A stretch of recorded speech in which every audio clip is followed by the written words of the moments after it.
नमस्कार। योगी सत्येंद्र नाथ जी।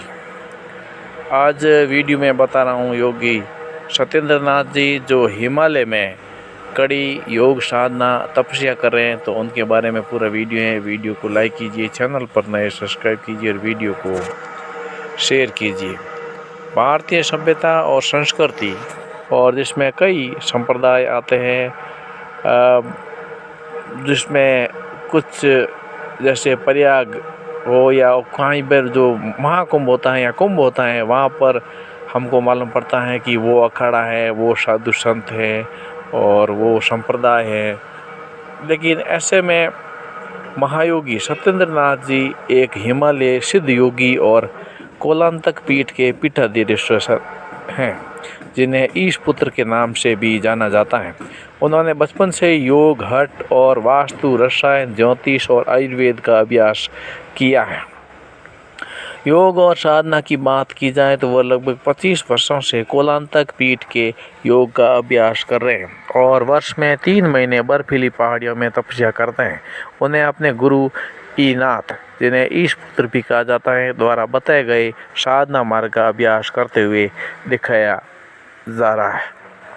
विद्वता और कला की बात की जाए, वो योग साधना के अलावा वास्तु, रसायन, ज्योतिष, आयुर्वेद का भी ज्ञान रखते हैं। उन्होंने कई साधनाओं को दर्शाती और 108 तांत्रिक प्रतिमाएं भी बनाई।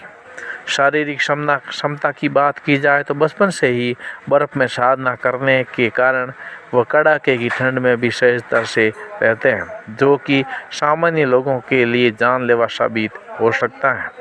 परंपरा व हिमालय की सिद्ध परंपरा को उस पुरुष में प्रमुख व्यक्ति हैं और कोलांतक पीठ के पीठाधीश्वर हैं, जो हिमालय स्थित सिद्धों की एकमात्र पीठ है।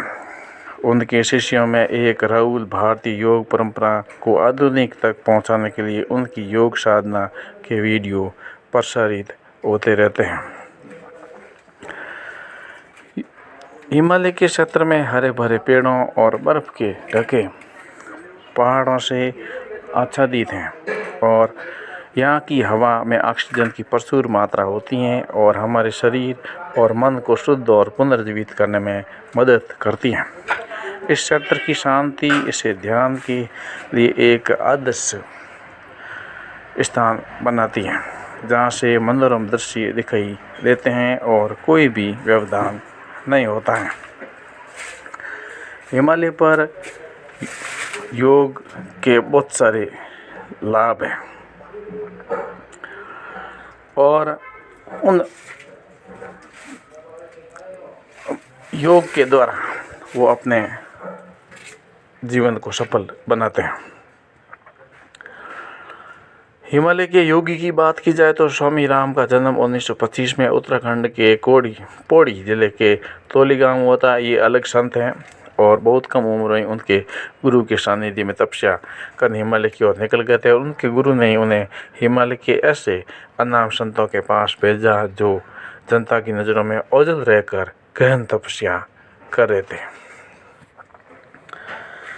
उसके अलावा एक सिद्धाश्रम है जो हिमालय में स्थित हैं और वह रहस्य में गुप्त स्थान है, जिसे ज्ञान गंज के नाम से भी जाना जाता है। ये उन सिद्ध योगियों ऋषियों का आश्रम है और आध्यात्मिक चेतना का केंद्र माने जाते हैं। माना जाता है कि यहाँ प्रवेश केवल सिद्ध पुरुष ही कर सकते हैं और भौतिक साधनों से परे। इस स्थान पर उल्लेख कई प्राचीन ग्रंथों में मिलता है और तिब्बती लोग इसे संबल की रहस्यमय भूमि से जोड़ते हैं। इसके अलावा हिमालय में बहुत सारे योग पुरुष और साधना करने वाले, बर्फ में साधना करने वाले रहते हैं, क्योंकि उनको अपना आध्यात्मिक उन्नति करना है और उनका आध्यात्मिक उन्नति इस भौतिक दुनिया से दूर रह कर के प्राकृतिक वातावरण में और पूरा ईश्वर के साथ में सामंजस्य स्थापित करते हैं। उनको कुछ भी संसार की इच्छा नहीं होती है। तो ऐसे अनगिनत सैकड़ों हजारों की संख्या में हो सकते हैं, क्योंकि हम संसार में रहते हैं, नहीं मालूम पड़ता कि कौन से और कहाँ से तपस्या कर रहे हैं।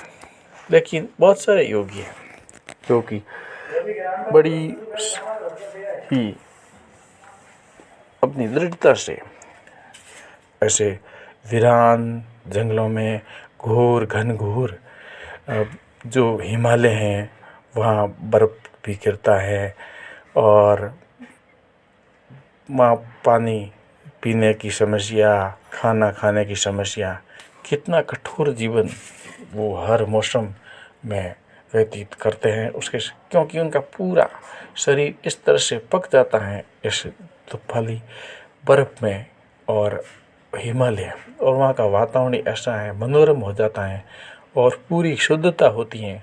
तो वहाँ पर जो आत्मा का ज्ञान, परमात्मा को प्राप्ति करने का जो रास्ता है वो सहज ही उनको जल्दी मिल जाता है। इस प्रकार से बहुत सारे योगी हैं, सत्येंद्र नाथ जी की बात नहीं है, ऐसे बहुत सारे हैं। वहीं पर सुगम वातावरण और ध्यान साधना और समाधि और मार्ग अच्छा, ये वहाँ पर जीवन सफल बनाते हैं। वीडियो को लाइक कीजिए, चैनल पर नए सब्सक्राइब कीजिए, वीडियो को शेयर कीजिए। जय हिंद।